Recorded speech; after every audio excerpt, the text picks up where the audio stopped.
Toto sú štandardné problémy mojich klientiek, s ktorými prichádzajú k nám na kliniku. Vedeli ste, že lifting tváre môžete dosiahnuť aj bez potreby skalpela? Čo to vlastne tá regeneratívna medicína je? Výsledkom týchto procedúr je...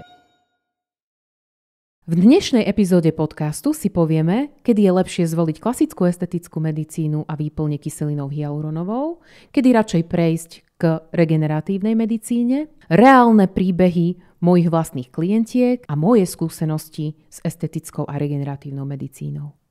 Vedeli ste, že lifting tváre môžete dosiahnuť aj bez potreby skalpela? Dnes vám vysvetlím, ako sa to dá zvládnuť prirodzene, bez operácie, len za pomoci kyseliny hyaluronovej a metód regeneratívnej medicíny. Prečo niektoré metódy nefungujú a iné sú priam zázračné? To všetko si povieme v dnešnom podcaste. Ja sa volám doktorka Veronika Hamráčková a estetickej medicíne sa venujem viac ako 8 rokov. Previedla som tisícky zákrokov a často sa mi stáva, že keď klientky prídu na procedúru, nevedia o nej takmer nič. Aj napriek tomu, že už boli v minulosti na iných procedúrach, na inej klinike, nevedia, čo im bolo aplikované, ako a hlavne prečo. Preto som prišla s myšlienkou edukovať všetkých, ktorých táto téma estetickej medicíny či regeneratívnej medicíny zaujíma, pretože estetická medicína šla posledné roky míľovými krokmi dopredu a je treba vzdelať aj koncového užívateľa. Ako prvú si rozoberieme najstaršiu metódu estetickej medicíny v tomto podcaste a to je lifting tváre kyselinou hyaluronovou. Čo sa nám deje vekom s objemom tváre? Objem nám padá z laterálnych líčok, teda bočných líčok, smerom mediálne dovnútra a dole. Vytvárajú sa nám nosoústne vrásky, marionety, sisle, laxita podbradku až po vylámané krky. Toto sú štandardné problémy mojich klientiek, s ktorými prichádzajú k nám na kliniku. Čo je teda vlastne tá kyselina hyaluronová? Kyselina hyaluronová je telu vlastný materiál, nachádza sa prirodzene v tele. Naša je vyrábaná synteticky v laboratóriu. Snažíme sa používať čo najčistejšiu kyselinu hyaluronovú, ktorá je rôzneho stupňa sieťovania. Čo to je vlastne to sieťovanie kyseliny hyaluronovej? V zjednodušene si môžeme povedať, čím zosieťovanejšia, tým hustejšia. A teda silne zosieťovaná kyselina hyaluronová sa používa hlboko v tkanivách a čím je jemnejšia, tým viac môžeme aplikovať povrchovo, bez toho, aby sa nám vytvoril Tyndallov efekt, čo je vlastne modrý priesvit. Ak máte kyselinku aplikovanú a presvitá vám na modro, tak ju máte aplikovanú zle. Je to aplikovaný príliš tuhý materiál, príliš povrchovo.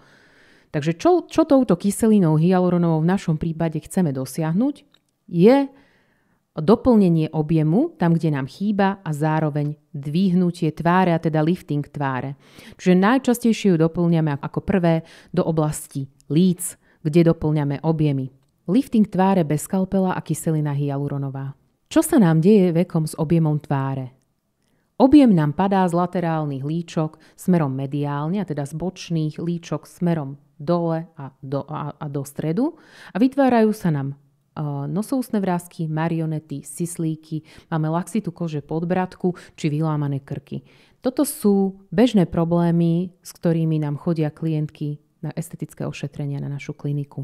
Čo to vlastne je tá kyselina hyaluronová? Kyselina hyaluronová je telu vlastný materiál, naša je vyrábaná synteticky, v laboratóriu snažíme sa používať čo najčistejšiu kyselinu hyaluronovú, ktorá nám v našom prípade, keď potrebujeme dosiahnuť lifting tváre a doplniť padajúci objem, funguje ako taký vankúšik, ako výplň. Čiže vytvárame ňou objem.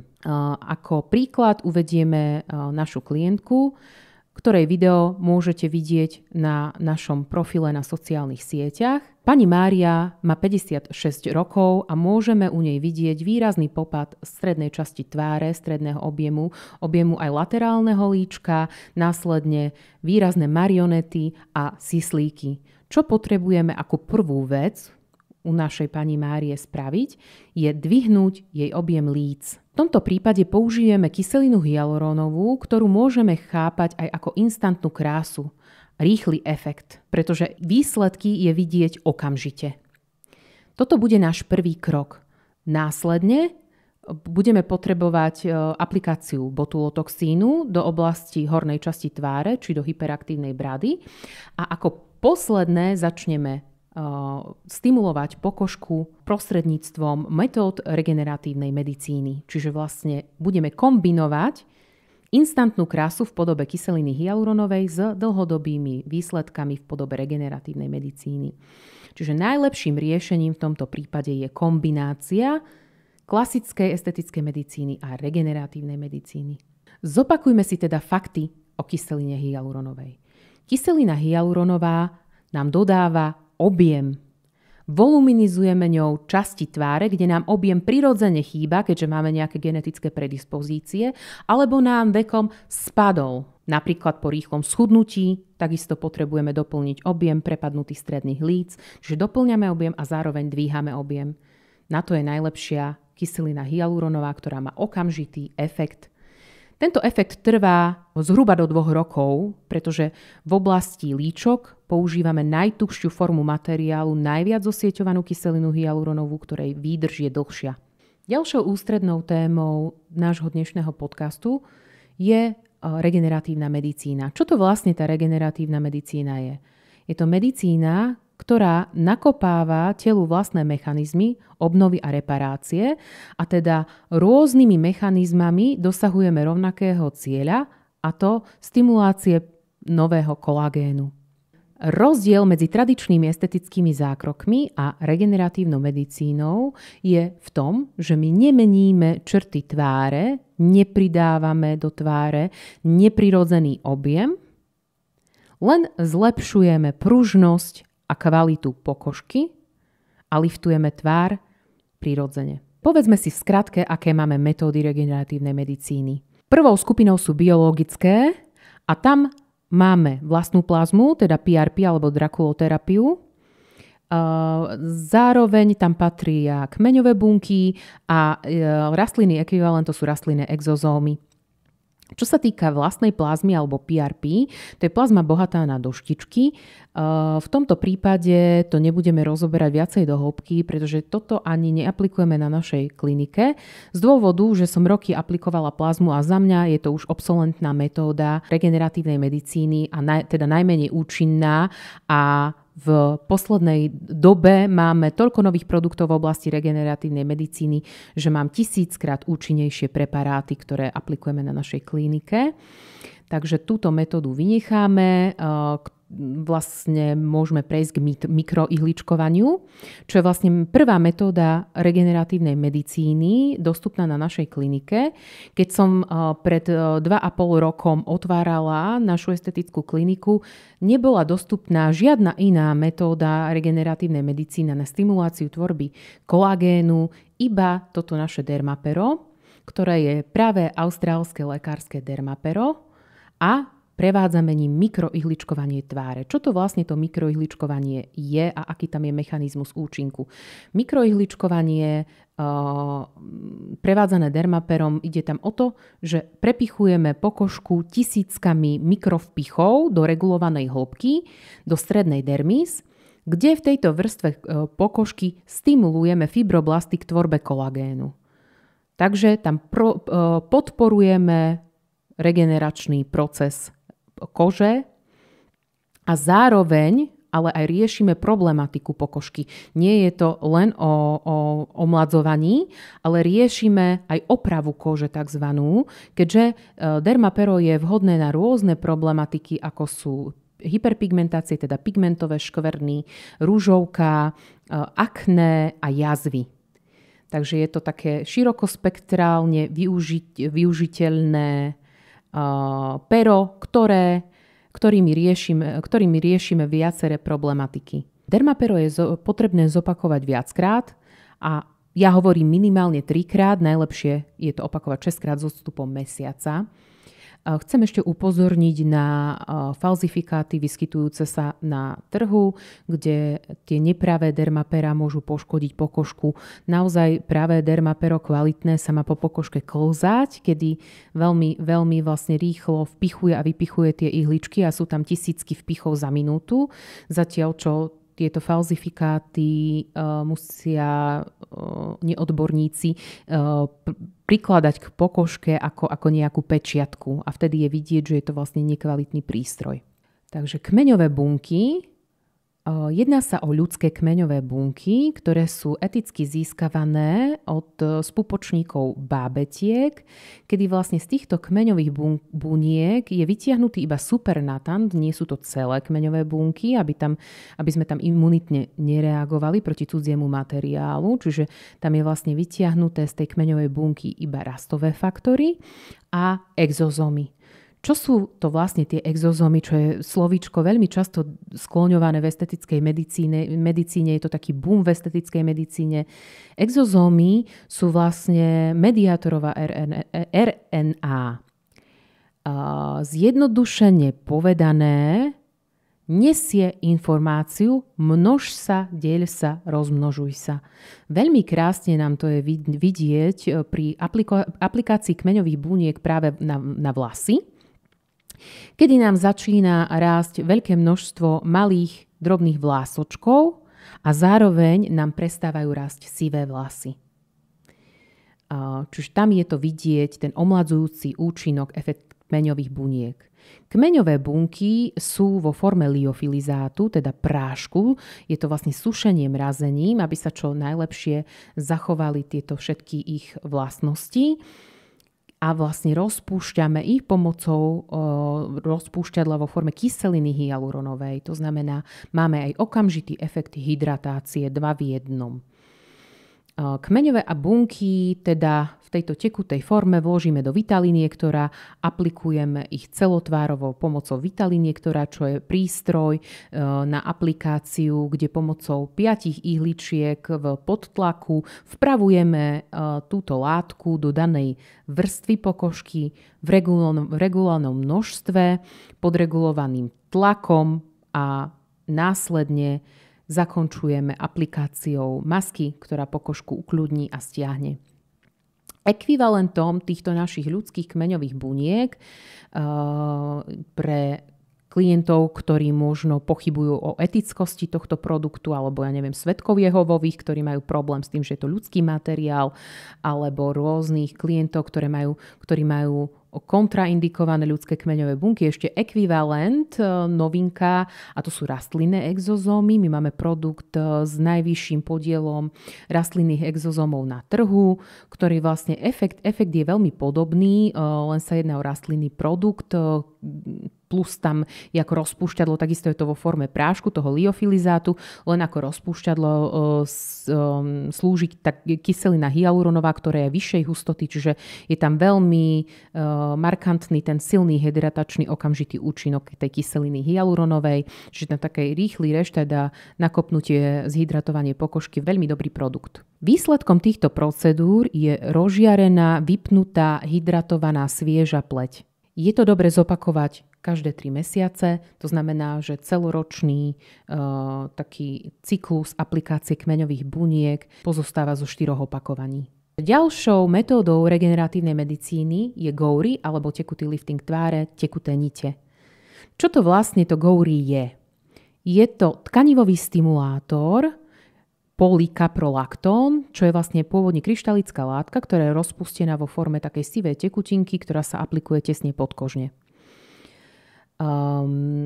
Aplikáciu môžete vidieť aj na našom videu, ktoré nájdete na našom profile na sieťach, kde vlastne pomocou drobných otvorov v koži, tzv. Entry pointov, prenikáme kanilkou tesne podkožne a lúčovito aplikujeme túto látku do podkožia, kde urobí svoju úlohu, a teda stimuláciu kolagénu, a následne sa úplne vstrebe a odbúra z organizmu. Pomocou GORI dosahujeme lifting tváre bez pridania nežiaduceho objemu. Povieme si konkrétny case report. Naša klientka Gabriela má 52 rokov, doteraz absolvovala len malé estetické procedúry v forme výplní pier a botulotoxínu. Má popad spodnej časti tváre, laxitu tkaniva, no má pocit, že má dosť dobrý objem v líčkach. teda nechce dodávať ďalší objem do tváre. Práve v jej prípade preto použijeme Gowri, a teda lifting tváre bez dodania objemu. Čo sa týka dĺžky trvania, je tam garancia trvania viac ako 2 roky. Ja by som povedala, že kým znova nezostarneme, pretože ten efekt je naozaj trvácny. S tým, že opakovať sa Gowri dá znova po 5 týždňoch, môže prebehnúť aj druhá aplikácia, ak je ten efekt dosť dobrý a potrebujeme ho ešte zlepšiť. Dokonca môže byť po ďalších 5 týždňoch aj tretia aplikácia u starších dám. Treba rátať aj s vedľajšími efektmi, a to je opuch. Zhruba tých 20% klientiek po Gowri opuchne. Tento opuch celý čas manažujeme. Klientky majú na mňa číslo, vždy mi môžu zavolať, poradiť sa. Na doma im dávam hneď medikamentóznu liečbu. V prípade emergency, v prípade potreby, do kabelky kortikoid, ktorý si užijú hneď ako opuch nastúpi a ďalej ich navigujem, čo s tým. Všetky klientky, ktoré opuchli, zároveň následne aj odpuchli, ale treba si uvedomiť, že čím väčší je opuch, tým lepší býva efekt. Takže opuchu sa nemusíte báť, je to predikcia výborného výsledku. A teda opuch väčšinou nastáva buď hneď druhý deň, alebo ten cirka 7-8 deň po zákroku, kedy medikamentózne, ak ho zmanéžujeme, tak ustupuje do 2-3 dní. Ďalšou metódou regeneratívnej medicíny sú nukleotidy alebo omladenie spermiami lososa, čo je veľmi kontroverznou témou v estetickej medicíne. Je to taký boom v estetickej medicíne, tie nukleotidy, čo omladzujú. Takže čo to vlastne tie nukleotidy sú? Nukleotidy sú získavané z lososa, teda z ryby, kde sú získavané časti fragmenty DNA, ktorá je na 97% zhodná s ľudskou. A teda tento fragment DNA funguje na princípe opravy bunky, ktorá začne produkovať kvalitný kolagén. Čiže iným mechanizmom sa zase dostávame k rovnakému cieľu, a teda stimulácia tvorby kolagénu. Máme rôzne produkty s nukleotidov, kedy ja najčastejšie používam produkt na očné okolie, tzv. Lumieyes. Je to vhodné najmä pre klientky, ktoré majú kontraindikovanú výplň pod oči, teda opuchové klientky, kde nám to jednak zmierni kruh a aj vybieli očné okolie, pretože takým side efektom pri nukleotidoch je okrem toho aj vybieľujúci efekt a tlmenie zápalu, a teda tlmenie rozacej rúžovky. Práve klientka z našej prípadovej štúdie, ktorú máme natočenú vo videu, v aplikačnom videu na našom profile, si môžete pozrieť tieto problematiky pleti. Naša klientka, 40-ročná Kamila, trpí rúžovkou na lícach a takisto tmavými kruhmi pod očami. A práve pri nej je najlepšie teda zvoliť metódu s použitím nukleotidov, ktoré krásne očné okolie vybielia a stlmia túto ružovku a zároveň spevnie pokožka a obmedzíme zlú kvalitu kože v oblasti očného okolia. Každá z nás pozná tú papierovú kožu zlej kvality, ktorá nás často trápi, a na túto kožu je práve najlepšie použiť nukleotidy. Ďalej máme produkt s obsahom nukleotidov vo forme nukleotid boostera.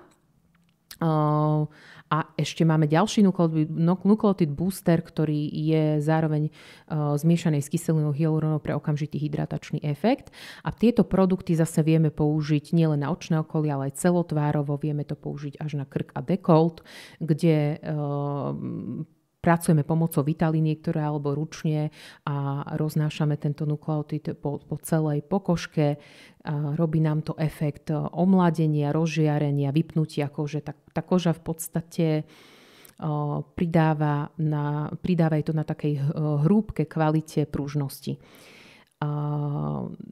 Tento proces je možné zopakovať zhruba po mesiaci. Je dobre opakovať to pri Lumieyes aspoň raz po tom mesiaci. Na ďalšie ošetrenie býva až o rok. Čo sa týka tých nukleotid boostrov, tak kľudne aj 3-krát po sebe s odstupom 3 týždňov. Takže ešte si skrátke povedzme, aké sú výhody regeneratívnej medicíny. Regeneratívna medicína je úžasnou cestou k tomu, ako starnúť alebo mladnúť prirodzene, bez dodania nejakých nežiaducich objemov, zlepšením kvality pokožky a vypnutím pokožky, bez straty črt nám prirodzených, bez straty našej vlastnej tváre. Ako využívam túto regeneratívnu medicínu ja a moja vlastná skúsenosť s regeneratívnou medicínou je taká, že pravidelne si aplikujem nukleotidy do očného okolia asi odkedy to vyšlo na trh. Ako prvé som to otestovala samozrejme na sebe. Je to perfektná vec na zlepšenie kvality tenkej papierovej kože pod očami. Som s tým veľmi spokojná. A ako druhú metódu regeneratívnej medicíny som si vyskúšala aplikáciu Gowry, kde som bola modelka na školení a čakala som, aký z toho bude efekt. U mňa žiaden opuch neprebehol, čiže ten efekt mi nastúpaval oveľa dlhšie. Myslím, že taký definitívny plný efekt som mal až po 3 mesiacoch a u mňa to vyriešilo popôrodné prepady na spánkoch, kedy som mala spánky úplne prepadnuté, teraz ich mám krásne zarovnané, takže ja som veľmi spokojná s týmto produktom regeneratívnej medicíny, keďže mám to asi dlhšie ako rok a určite by som to po nejakom roku ešte zopakovala pre také enhance toho efektu, pre také vylepšenie. Takže poďme na poslednú časť a to sú mýty a fakty o regeneratívnej medicíne. Prvý mýtus je, že regeneratívna medicína je len marketingový trik. A s týmto tvrdením ja nesúhlasím, keďže metódy regeneratívnej medicíny mám posledné 2 roky vo svojom repertoári a pravidelne ich aplikujem.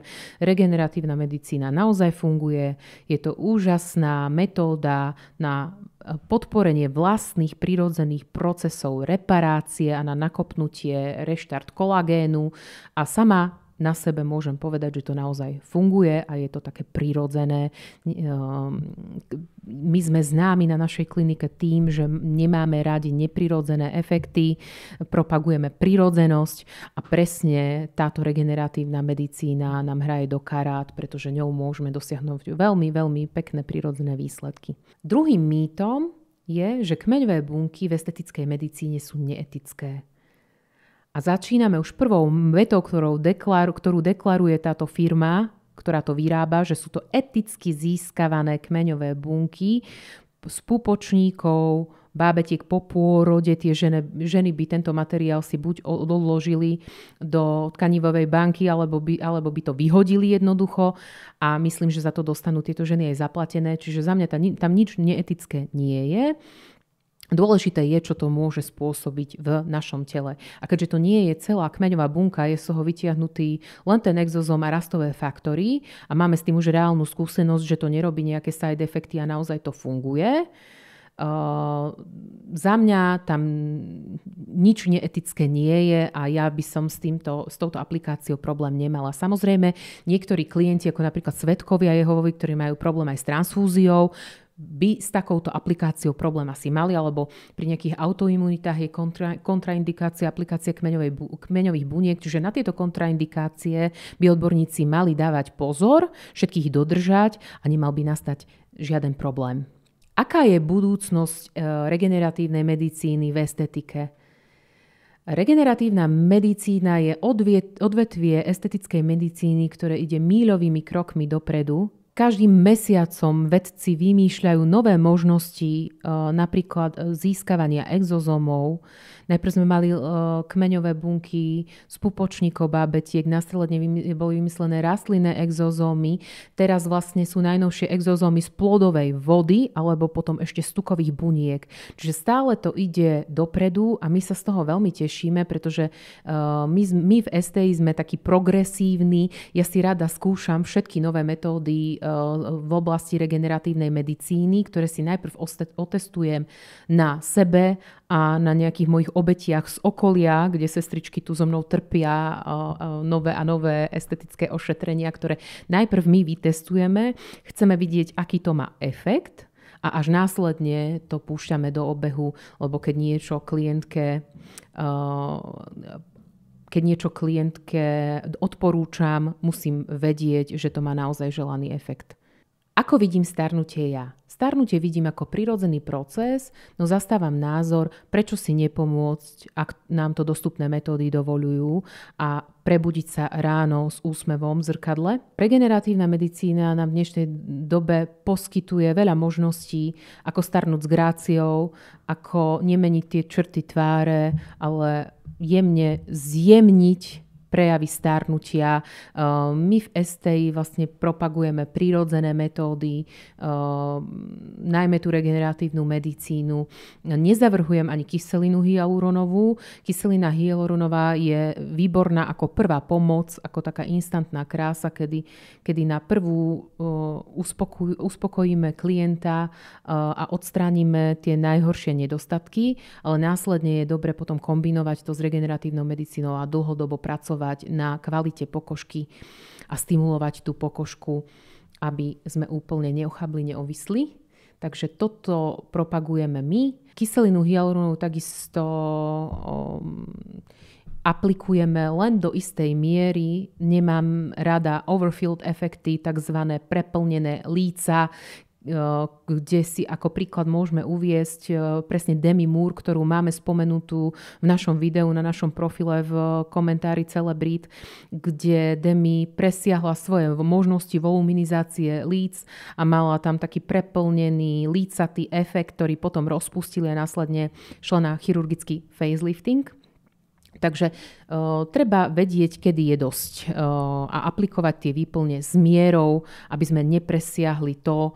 Treba pozrieť klientkinu fotku, stále poviem klientkám, nech donesú fotku spred 10-15 rokov, ako vyzerali a ako sa tá tvár za tie roky zmenila, a tam si vieme presne ukázať, kde nastala tá zmena v objeme, kam sa ten objem presunul, ako sa stratil, a každá klientka vlastne dojde na to, že tie líčka boli prvotne objemnejšie. Čiže my doplníme ten objem a dvihneme ten objem len do tej miery, ako to bolo pre tú klientku v mladosti prirodzené. Neideme do toho, že meníme nejaké črty, kontúry tváre. A následne, keď dojdeme na tú hranicu, tak potom už využívame metódy regeneratívnej medicíny na posilnenie toho liftového efektu. Pery a la kačka a podobné kreatúry z našej kliniky nikdy nevyšli a ani nevyjdu. Lebo môjim heslom je: nerobím to, čo sa mi nepáči. Týmto by sme náš podcast uzavreli. Ak zvažujete zákrok v oblasti estetickej medicíny alebo regeneratívnej medicíny, dúfam, že sme vám pomohli s výberom a so zorientovaním sa v danej problematike. Chcela by som ešte upozorniť na výber správneho odborníka. Legislatívne kozmetičky nesmú aplikovať do hĺbky viac ako 0,25 mm a osobne by som nezverila svoju tvár a aplikáciu nejakého produktu do mojej tváre niekomu, kto nie je medicínsky vzdelaný. Takže pozor na výber kvalitného profesionála. Musí to byť lekár alebo sestra, ktorá má skúsenosť s aplikáciou daných produktov a je na to certifikovaná a vyškolená. Témy budúceho dielu tohto podcastu. Tému stále zvažujeme, preto poprosím, kľudne píšte do komentárov nejaké námety, nápady, čo by vás zaujímalo. Z týchto námetov vyberieme názov ďalšieho podcastu. Ak máte k danej téme nejaké doplňujúce otázky, kľudne mi píšte do komentárov, určite vám odpovieme. Všetky dostupné podrobné informácie o daných procedúrach nájdete na našej stránke sta.sk, kde sa viete objednať aj na konzultáciu, a to buď osobne, alebo dávam do popredia aj online konzultácie, ktoré mávame každý pondelok, kde môžeme online skonzultovať konkrétne vašu problematiku. Ja sa s vami lúčim a počujeme sa pri ďalšej epizóde podcastu Estetická medicína ľudsky.